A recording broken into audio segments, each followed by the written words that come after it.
গণতন্ত্র এই বিষয়টা কি 1863-তে আপনার আব্রাহাম লিঙ্কনের সেই যে এক ধারা সে আবিষ্কার করলো যে democracy is the government of the people, by the people and for the people.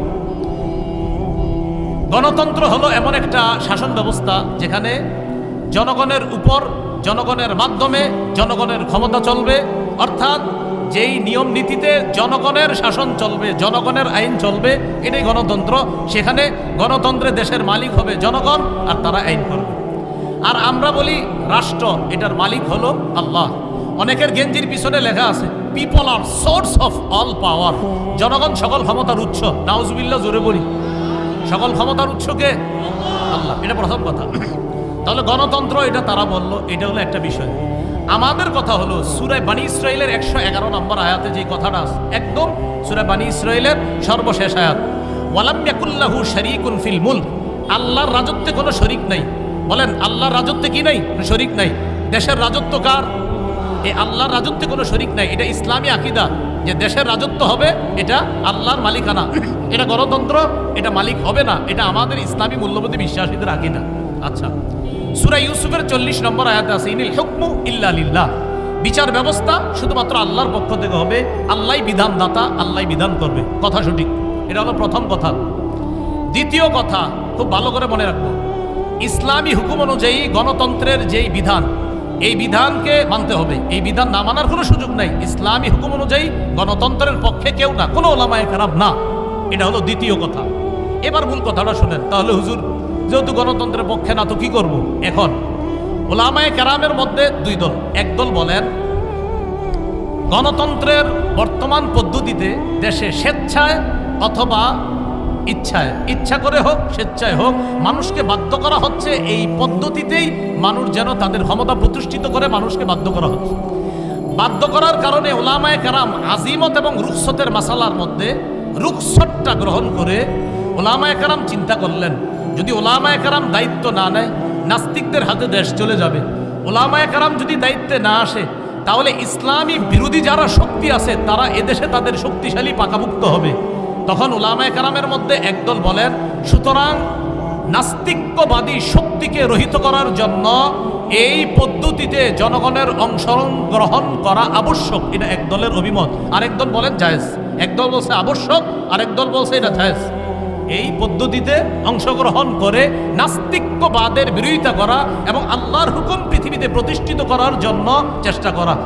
আমি জানতে চাই, আমাদের আপনার ভাই এখানে আছে, আপনার তো এই নিয়তে আছে নাকি অন্য কোনো নিয়ত? আমাদের আপনার ভাই মাশাআল্লাহ ইনশাআল্লাহ সিলেটের এমপি হবে, আল্লাহ কবুল করেন। যাই হোক, আপনার ভাইয়ের সাথে আমার ভালো পার্সোনাল সম্পর্ক, একটু মধুর, এই জন্য একটু হাসাহাসি করলাম। আপনারা আবার দোয়া করেন, অন্তর থেকে দোয়া করেন, আল্লাহ তৌফিক দান করেন। না এখন এই পদ্ধতিতে জনগণ অংশগ্রহণ করবে, করার পর এখানে মনে রাখতে হবে চারটা কথা। বলেন সাক্ষ্য, সুপারিশ, প্রতিনিধি, আমানত।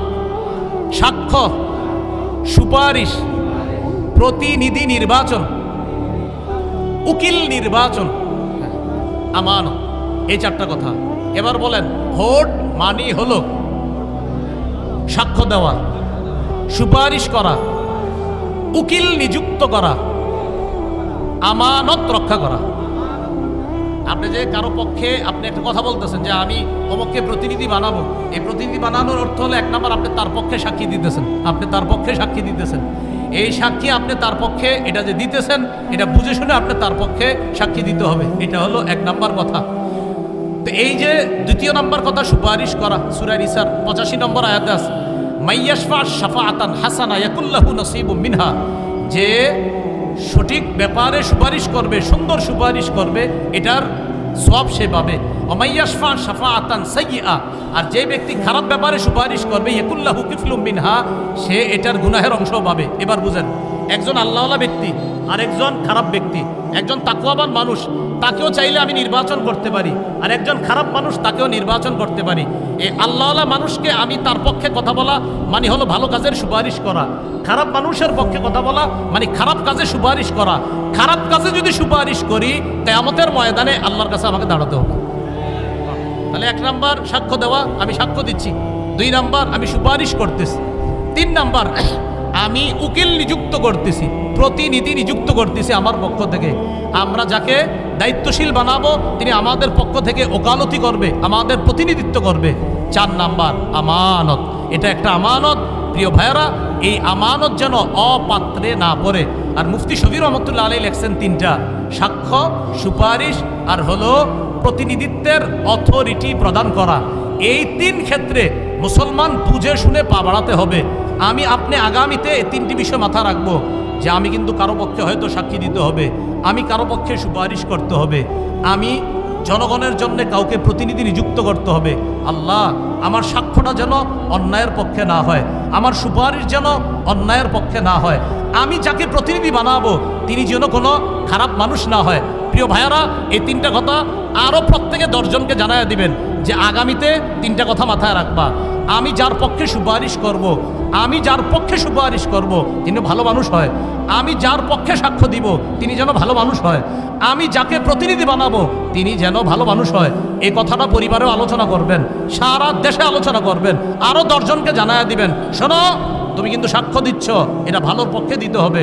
শোনো তুমি সুপারিশ করতেছো, ভালোর পক্ষে সুপারিশ করতে হবে।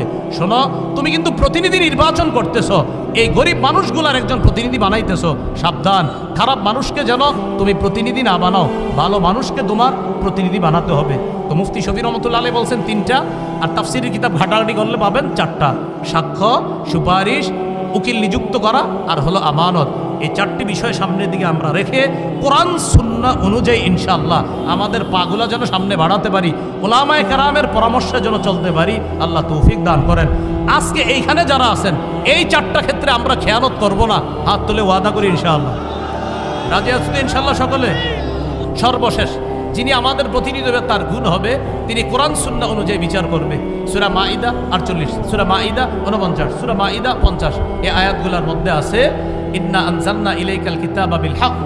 আমি আপনার কাছে কোরআন দিয়েছি, এই কোরআন এটা দিয়েছি, এটার মাধ্যমে আপনি বিচার করবেন, সঠিকভাবে বিচার করবেন। শেষের দিকে আছে আফা হুকমাল জাহিলিয়াতি ইয়াবগুন, তারা কি জাহিলি আইন চায়? আমান আহসানু মিনাল্লাহি হুকমাল, আল্লাহর চাইতে শ্রেষ্ঠ উত্তম বিচারক আর কে হতে পারে? সর্বশেষ যিনি আমাদের প্রতিনিধি হবে তার গুণ হবে তিনি কোরআন সুন্নাহ অনুযায়ী বিচার করবে। সূরা মাইদা 48, সূরা মাইদা 49, সূরা মাইদা 50 এই আয়াতগুলোর মধ্যে আছে ইন্না আনজালনা ইলাইকাল কিতাবা বিল হক। আমি আপনার কাছে কোরআন দিয়েছি, এই কোরআন এটা দিয়েছি, এটার মাধ্যমে আপনি বিচার করবেন, সঠিকভাবে বিচার করবেন। শেষের দিকে আছে আফা হুকমাল জাহিলিয়াতি ইয়াবগুন, তারা কি জাহিলি আইন চায়? আমান আহসানু মিনাল্লাহি হুকমাল, আল্লাহর চাইতে শ্রেষ্ঠ উত্তম বিচারক আর কে হতে পারে? এই জন্য আমরা যদি আমাদের বাংলাদেশে আল্লাহর আইন বাস্তবায়ন করতে চাই, আল্লাহর কসম সত্যি বলছি, আমাদের একজন যোগ্য 4 কাজের যোগ্যতা রাখে, 10 গুণে মৌলিক গুণান্বিত এমন কোনো ব্যক্তিকে আমাদের দেশের দায়িত্ব দিতে হবে। তাহলে ইনশাল্লাহ এদেশে সংসদ চলবে কোরআন অনুযায়ী, এদেশের বিভিন্ন পার্লামেন্ট চলবে কোরআন অনুযায়ী। আল্লাহর কসম আমরা স্বপ্ন দেখতেছি যে 90% মুসলমানের দেশ, এটা তো একটা স্বাভাবিক বিষয়। এদেশের সংসদ চলবে কোরআন অনুযায়ী, এদেশের বিচার ব্যবস্থা চলবে কোরআন অনুযায়ী। মানে এটা এমন কোনো কথা না যে হুজুর এটা কোনো কথা না, এটা তো সাধারণ কথা। 90% মুসলমানের দেশ, বলেন কি অনুযায়ী দেশ চলবে? সংসদ কি অনুযায়ী হবে? কোর্ট কি অনুযায়ী হবে? এটা তো একটা স্বাভাবিক বিষয়, মনে থাকবে তো ইনশাল্লাহ।